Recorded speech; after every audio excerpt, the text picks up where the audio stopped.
মুক্তিকামী ফিলিস্তিনের সশস্ত্র গোষ্ঠী হামাসকে ধন্যবাদ জানিয়েছেন রুশ প্রেসিডেন্ট ভ্লাদিমির পুতিন। গত ফেব্রুয়ারিতে মুক্তি দেওয়া রুশ জিম্মির পরিবারের সঙ্গে দেখা করতে গিয়ে তিনি ধন্যবাদ জানিয়েছেন হামাসকে। তিনি বলেছেন, ফিলিস্তিনি জনগণের পাশে আছে রাশিয়া। তুর্কি ভাষা বার্তা সংস্থা আনাদোল এজেন্সির এক প্রতিবেদন থেকে এই তথ্য জানা গিয়েছে। পুতিন জানিয়েছেন, হামাসের কাছে জিম্মি থাকা সব বন্দীদের মুক্তির নিশ্চিতে সর্বোচ্চ চেষ্টা করছেন তিনি বলেছেন, আমরা এমন সাফল্য চাই যারা আজ স্বাধীনতা থেকে বঞ্চিত। আমরা তাদের পাশে থাকব। রুশ নাগরিকের মুক্তি দেওয়ার জন্য হামাসের প্রতি কৃতজ্ঞতা প্রকাশ করেছেন পুতিন। তবে কোনো রাজনৈতিক মন্তব্য করেননি তিনি। পুতিন বলেছেন, আমার উচিত হামাসের রাজনৈতিক নেতৃত্বের প্রতি কৃতজ্ঞতা প্রকাশ করা। আমাদের আবেদনে তারা মানবিক সাড়া দিয়েছেন, আপনাকে মুক্ত করেছেন, আপনাকে অভিনন্দন। ইসরায়েলের দাবি, গাজা উপত্যকায় 59 জন ইসরায়েলি জিম্মি রয়েছে, তাদের মধ্যে 24 জন এখনো জীবিত বলে নিশ্চিত করেছেন তারা। অন্যদিকে ইসরায়েলি কারাগারে বন্দী রয়েছেন 9500 জনেরও বেশি ফিলিস্তিনি। অপরদিকে হিজবুল্লাহকে নিরস্ত করার সাধ্য কারণেই লেবাননের প্রতিরোধ আন্দোলন কোনোভাবেই নিরস্ত করা যাবে না বলে হুঁশিয়ারি দিয়েছেন হিজবুল্লাহর মহাসচিব শেখ নাঈম কাসেম। রাতে এক টেলিভিশন ভাষণে তিনি এই হুঁশিয়ারি দিয়েছেন।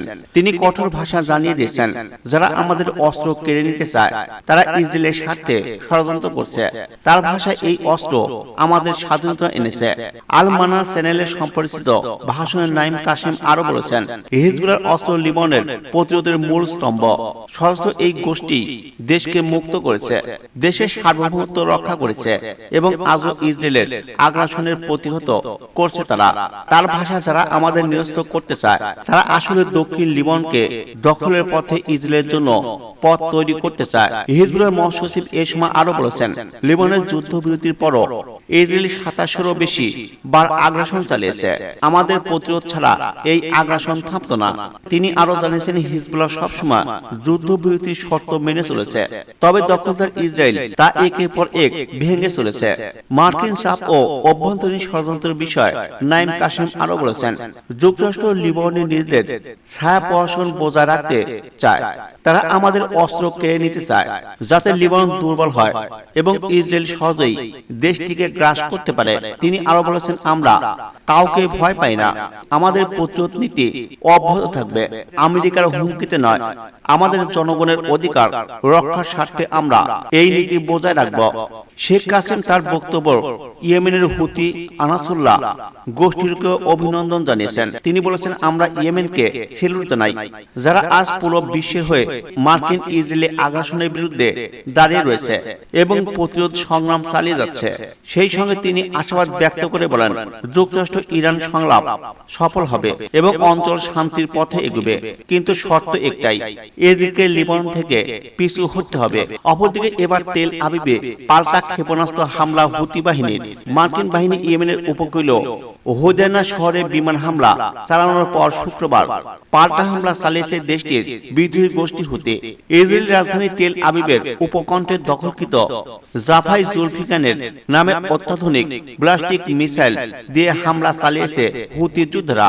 শুক্রবার ইয়েমেনের সশস্ত্র বাহিনীর মুখপাত্র ব্রিগেডিয়ার ইয়াহিয়া সারি এক ঘোষণায় এর তথ্য জানিয়েছেন খবর মেহর নিউজের। তিনি বলেছেন, এই হামলার লক্ষ্য ছিল ইসরায়েলের বেন গুরিয়ন বিমানবন্দরের আশপাশে একটি সামরিক ঘাঁটি।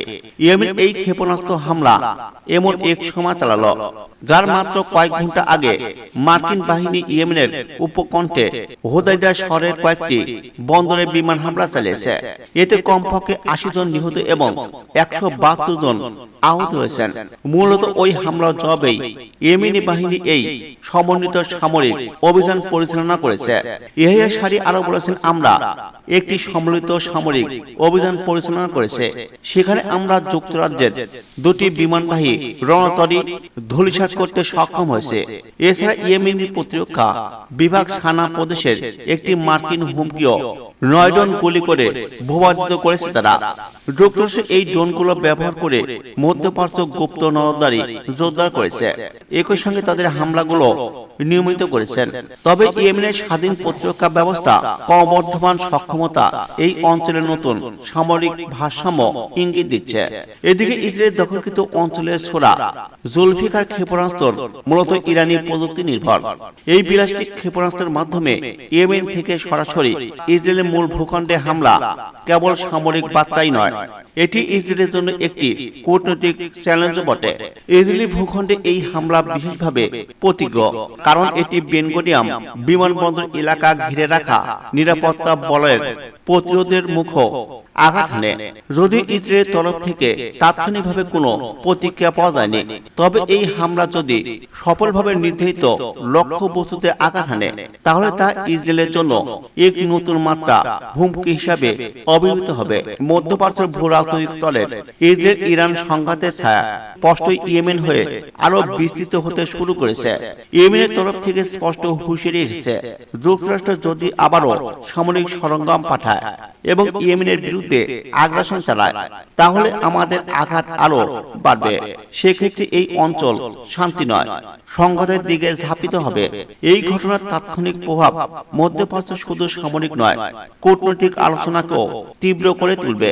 অপরদিকে সিরিয়া থেকে 1000 সেনা প্রত্যাহারের ঘোষণা করেছে যুক্তরাষ্ট্র। গতকাল পেন্টাগন জানিয়েছে, আগামী মাসগুলোতে সিরিয়ার মোতায়েনকৃত মার্কিন সেনার সংখ্যা প্রায় অর্ধেক কমিয়ে 1000-এরও নিচে কমিয়ে আনবে যুক্তরাষ্ট্র। ইসলামিক গোষ্ঠীর বিরুদ্ধে আন্তর্জাতিক প্রচেষ্টার অংশ হিসেবে ওয়াশিংটন বছরের পর বছর ধরে সিরিয়া সেনা মোতায়েন করে আসছে, যারা 1 দশকের বেশি সময় আগে দেশটির গৃহযুদ্ধের বিশৃঙ্খলা থেকে অর্জিত পরিস্থিতিতে সেখানে এবং প্রতিবেশী ইরাকের একাংশ দখল করে নেয়। এরপর থেকে আইএস উভয় দেশের বড় ধরনের পরাজয়ের সম্মুখীন হয়েছে, কিন্তু এখনো হুমকি হিসাবে রয়ে গেছে। পেন্টাগনের মুখপাত্র শন বিবৃতিতে বলেছেন, প্রতিরক্ষা মন্ত্রী সিরিয়ার মার্কিন বাহিনীকে একত্রীকরণের নির্দেশ দিয়েছেন।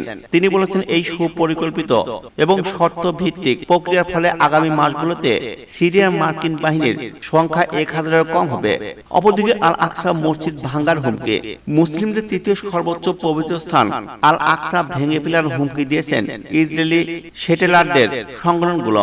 বিষয়টি নিয়ে গভীর উদ্বেগ প্রকাশ করেছেন ফিলিস্তিনের সরকার। কাতারভিত্তিক সংবাদ মাধ্যম আল জাজিরার এক প্রতিবেদনে এর তথ্য জানা গেছে। প্রতিবেদনে বলা হয়েছে, হিব্রু ভাষায় সোশ্যাল মিডিয়া প্ল্যাটফর্মে ইসরায়েলরা আল আকসা ভেঙে ফেলার হুমকি দিয়েছে।